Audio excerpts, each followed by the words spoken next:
Hey YouTube, welcome back to my channel. It is me, LaurenNicole, and I am here today with my husband. What's up? And for those of you who don't know, we just completed a 30-day alkaline challenge. So we've already been vegan for, it'll be 4 years in May. But we decided to actually do an alkaline Dr. Sebi approved challenge just to help us transition to more of a whole foods lifestyle and cutting out vegan junk and just really keeping it plant-based. So we did 30 days and we just wanted to kind of share with you guys how we felt. So how'd you feel? Overall, I felt good. I felt like it was very much needed.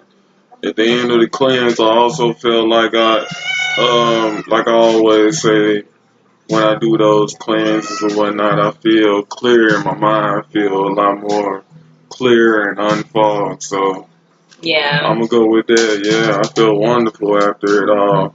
I agree. And for me, I did lose a few pounds on the cleanse. I think I lost maybe like 5 pounds within the whole 30 days. And one thing that I noticed was that it was mostly belly fat that I had lost.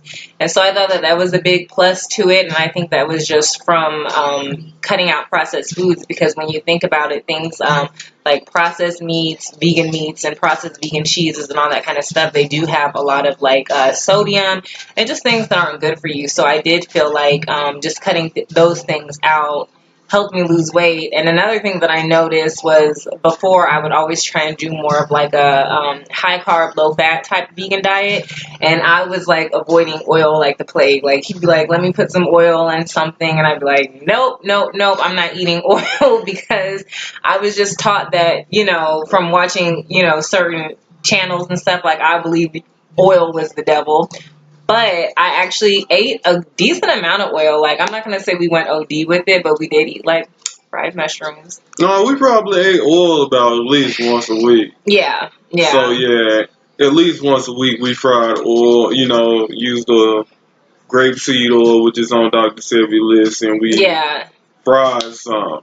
Yes, so, we did. Yeah, it was either mushrooms, zucchini, onion rings, okra. Yeah. So, yeah, I'm pretty sure every week we fried something at least once. Yeah. And so who knows, had we not eaten fried foods, I might would have even lost more weight. But I was just kind of going with the flow, not really doing the cleanse like for a weight loss motivation or anything like that, but just, like I said, to transition to a whole foods, plant-based diet from eating vegan junk from time to time and things like that. So, but yeah, it felt really good, and it just inspired us to do more. Like, we were in the kitchen. We already cook a lot, which I have a blog that I'll link, at the end of the video.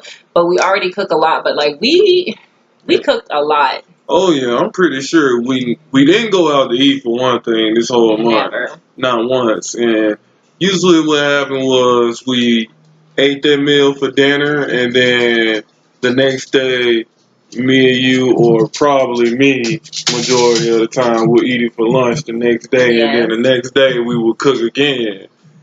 And I liked it. I liked it. Us just cooking every day, and either we always take turns, so And we did, and the thing that I also really liked about it is because if you follow the Dr. Sebi nutritional guide, you know that the ingredient list is so minimal, and a lot of times like people really overthink what they're going to cook for dinner, and it's just like, man, to just know that you have such a minimal ingredient list, like, even though your options are kind of limited after a while, but you start being more creative. Like, the creativity comes out of you, and you start thinking of so many different things you can make. I'm pretty sure about that. Even in that first week, we was looking at each other like, man, we gonna be eating the same thing every day, and it's like, after that first week, I felt like both our minds just opened up totally into what we would eat for dinner. We started thinking about it more, even if we wanted to do something simple. I know I would whip out the soup. Yeah. Oh gosh. Soup. Yeah. Soup is a go-to for us because you can just throw in so many different vegetables, and soup was always a go-to for us. So we ate a lot of soup, different kinds of, because chickpeas are on the list. So we made a lot of meatballs and burgers and things like that. Yeah. It's just certain stuff on Dr. Sebi's list that we already ate anyways every meal, every day. The mushrooms, the bell peppers, the onions.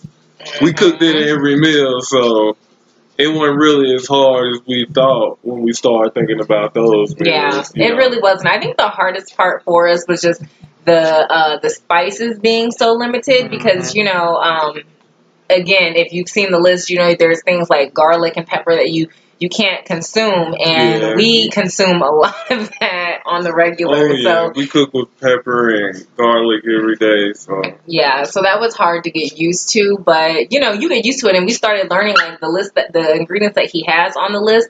They actually all do complement each other once you figure out how much of what to use. So everything does complement each other, and you don't get bored. Like it all brings different flavors. Every meal tasted good. Every meal, after you season it and whatnot, every meal tasted good. So yeah, it's all about just expanding your mind. I know after we got into like the second or third week, you start cooking your tortillas. I started cooking bread. Yeah, we just started thinking about stuff we never cooked before. Like we even made mayonnaise. We did the aquafaba. We never thought about using that before. You know, which aquafaba is the water that chickpeas are cooked in, and you can actually use that as an egg replacement or anything to thicken up recipes. So yeah, we learned a lot. I never, as a vegan, ever made bread, but it's one of those things like once you go on a Dr. Sebi or Alkaline approved cleanse, like you can't just go into the grocery store and pick up some bread or some tortilla chips or whatever. Like nothing's going to be approved. So you pretty much have to get creative and learn how to make certain things on your own. Yeah, I think we found one bread that was Dr. Sebi approved out of all the breads that was out of there, you know, that are being made daily. Yeah, we only and it's found just because they contain yeast in it. Most breads got a lot of yeast in it, and they all are not made, like most breads are made with whole wheat. Yeah, even if they call it spelt bread, they still include wheat. So, and Dr. Sebi don't mess with whole wheat. He mess with all other whole grains, but he don't mess with wheat. So, that's true. It was real hard trying to find the bread about that. Yeah, that was hard. Like we finally found a $6 loaf of bread that, you know, but it's okay because that was the other thing is that people think it's going to be so expensive, but it's really not because all of the vegetables that are on his list, for the most part, are so dirt cheap. The only things that you will find yourself investing in is we did buy a lot of quinoa, spelt flour, chickpea flour, wild rice, like things like that might cost a little more, but those are things we actually plan to incorporate anyway, just into our plant-based lifestyle off of it because those are just better options for you anyway. And if you have to invest a little more in certain areas, but you can cut corners in other areas, like it's really not that big of a deal. So yeah, I don't feel like we spent no crazy amount of money. No, even the first time, I think the first time we went grocery shopping, how much money I can't remember. Gosh. The first time we went grocery shopping, I'm pretty sure that first major grocery haul. I want to say it was like 100. Yeah, but that lasted like at least 2 weeks. I know it did, and it was eating every meal. Yeah, the only things you really have to keep going to the store and getting is because you do eat a lot of peppers, mushrooms, and onions, things like that, and tomatoes. So we had to keep going to the store and getting those, but those are so cheap. Like, even when people just call veganism expensive in general, I'm just like, are you serious? Have you ever walked down the produce aisle? Have you ever actually walked down the produce aisle and price things? Because vegetables are a lot cheaper. It's cheaper than going and buying a slab of steak or a slab of chicken or whatever it is you like to eat. Like, just actually walk the produce aisle and you'll see that. Oh, yeah. So, yeah, it wasn't expensive at all. And, yeah, it just helped us overall to, like I said, we've been vegan for going on 4 years now, but we would still indulge in our fair share of vegan junk. And not saying that we'll never do it again, but it's definitely not part of our lifestyle. Like, I know I love tofu, had to cut it down, you know. Certain things we have to cut down because, you know, the things they do to the food now, it's just unimaginable. And it was just all about trying to minimalize our lifestyle, too, at the same time. Because, you know, Dr. Sebi, he only had a certain amount of ingredients for everything, you know, or, you know, for things to eat.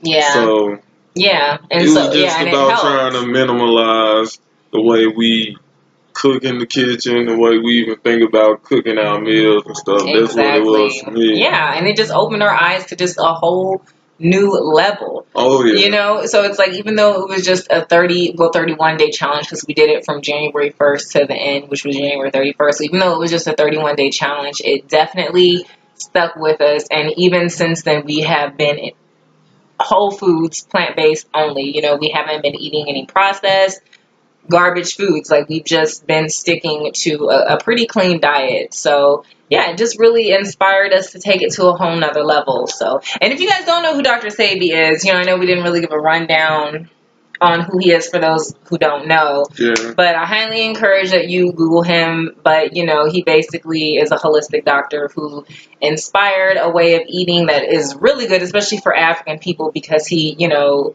he's letting us know the foods that were original for us before, you know, yeah, slavery, colonization, all that type of stuff. So it's really good. Do your research on him because it's very beneficial. yeah. So yeah, I just wanted to let you guys know what happened on our 31-day cleanse. At the end of this video, I'm going to have a little snippet of all the food that we made. We created so many delicious dishes. If you follow us on Instagram, I'm at Vegan High.